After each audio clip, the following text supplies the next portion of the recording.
Bonjour à tous, je suis ravi de vous retrouver pour ce nouveau numéro du 13 minutes chrono. Alors aujourd'hui, on part à la rencontre de profils aussi uniques qu'intéressants. Ils sont cordonniers, menuisiers, maçons ou encore ferronniers. Ils exercent des métiers différents mais ont en commun un point qui est la passion. Les amis, j'ai 13 minutes chrono pour vous raconter l'histoire de ces hommes dont le savoir-faire nous sort d'affaire. Allez, venez!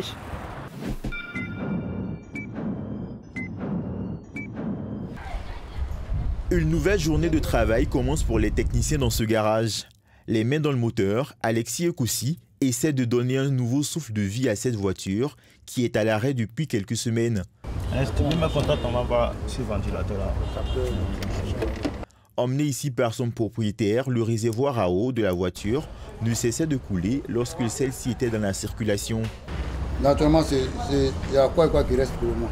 Bon, moi, il me reste juste à commenter ce fil. C'est un manque de puissance. Ça chauffait, il perdait la pression.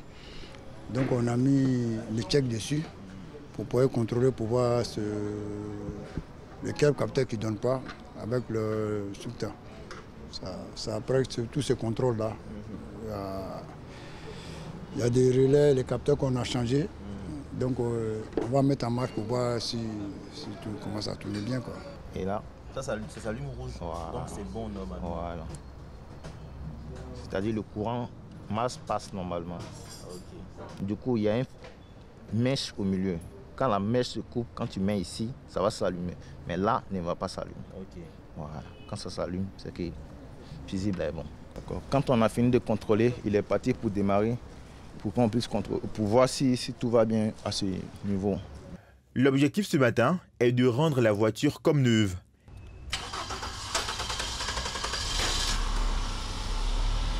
Quelques instants après, Paris réussit. Tout semble rentrer dans l'ordre, mais on aura la confirmation dans quelques heures après les essais. La mécanique, une activité que Alexis Ekoussi exerce depuis maintenant plus de 10 ans.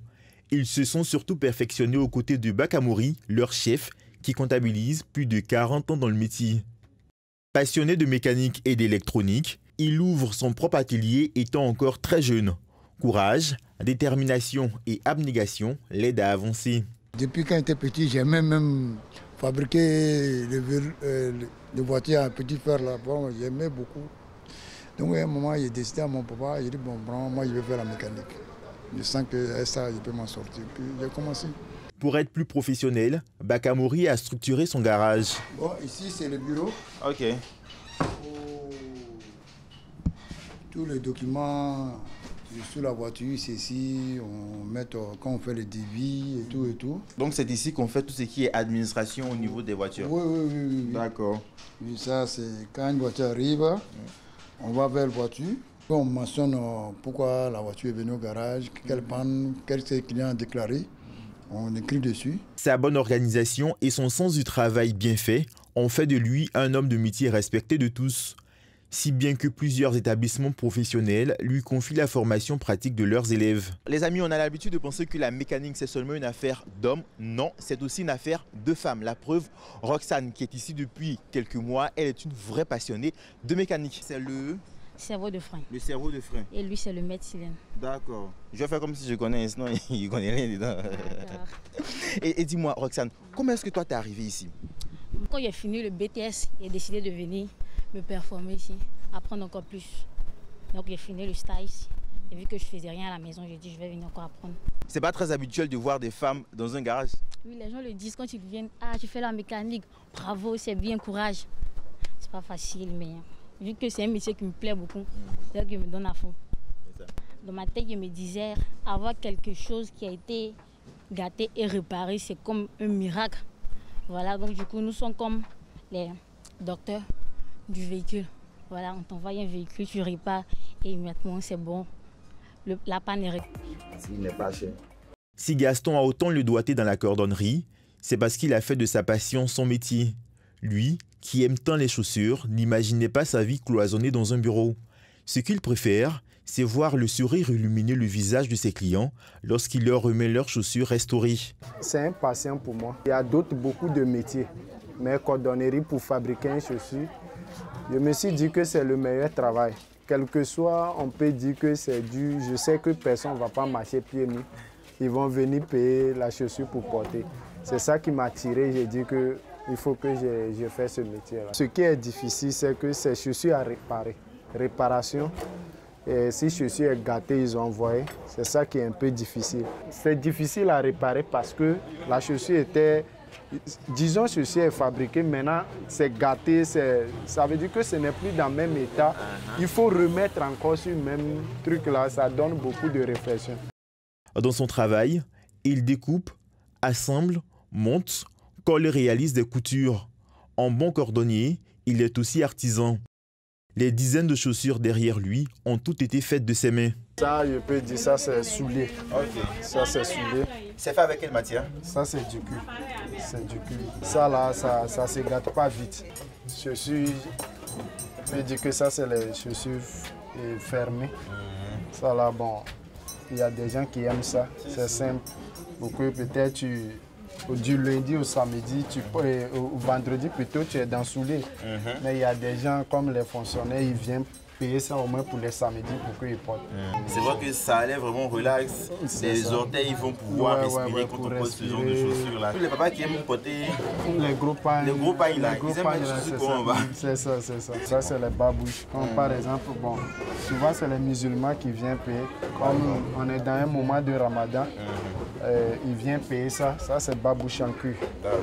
Babouche, souliers ou encore sandales, il a appris à fabriquer sa chaussure pendant 4 ans lors de sa formation.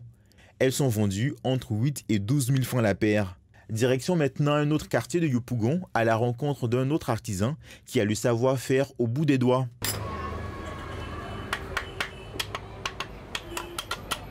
Lui, c'est Aboubakar, menuisier depuis 20 ans. S'il semble si habile à la tâche, rien ne le prédestinait à ce travail. Pour des raisons indépendantes de sa volonté, il arrête l'école et apprend un métier. La menuiserie se présente alors comme une belle opportunité. Quand j'ai laissé mon école, j'essaie de vadrouiller dans la rue. J'ai l'impression que j'ai vu, ça ne m'en rien pas. Donc, j'ai constaté mon papa, il dit, ah, je vais apprendre un métier. C'est là qu'il m'a demandé un jour, c'est quel genre de métier que tu vas apprendre?